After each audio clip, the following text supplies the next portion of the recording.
ជំរាបសួរពុកម៉ែបងប្អូនទាំងអស់គ្នាហើយថ្ងៃនេះគឺជាថ្ងៃការប្រកួតរវាងក្រុមជម្រើសជាតិកម្ពុជាគឺត្រូវប្រកួតជាមួយនឹងក្រុមជម្រើសជាតិទីម៉ូឡេស្តេផងដែរហើយសម្រាប់ការប្រកួតនេះគឺជាការប្រកួតជុំទី3សម្រាប់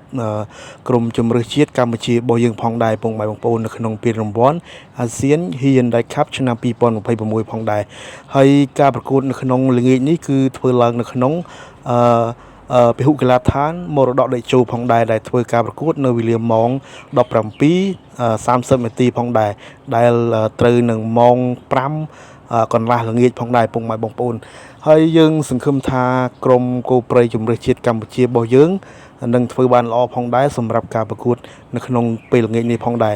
ហើយសង្ឃឹមថាពុកម៉ែបងប្អូនអ្នកគាំទ្រគឺនៅតែទៅចូលរួមគាំទ្រនៅក្នុងពហុកីឡដ្ឋានផ្ទាល់ឬក៏ចូលរួមគាំទ្រនៅ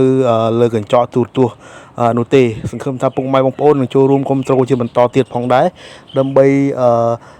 លើកស្ទួយនៅវិស័យកីឡាបាល់ទាត់របស់យើងឲ្យរីកចម្រើនផងដែរពុកម៉ែបងប្អូន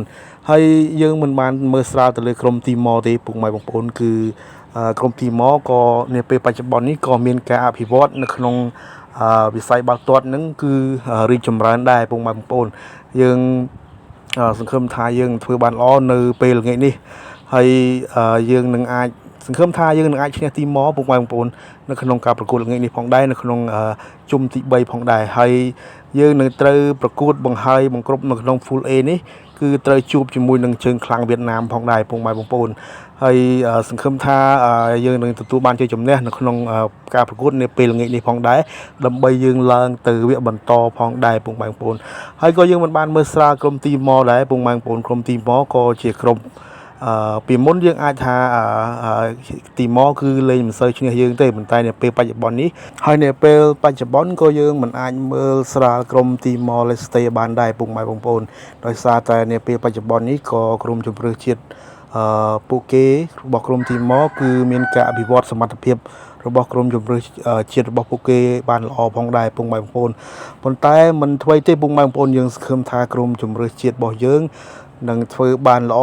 នៅក្នុងការប្រកួតនាពេលល្ងាចនេះផងដែរពុកម៉ែបងប្អូន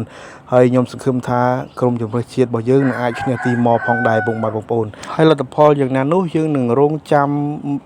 មើលការប្រកួតសម្រាប់ល្ងាចនេះផងដែរតើលទ្ធផលយ៉ាងណាយើងនឹងរងចាំ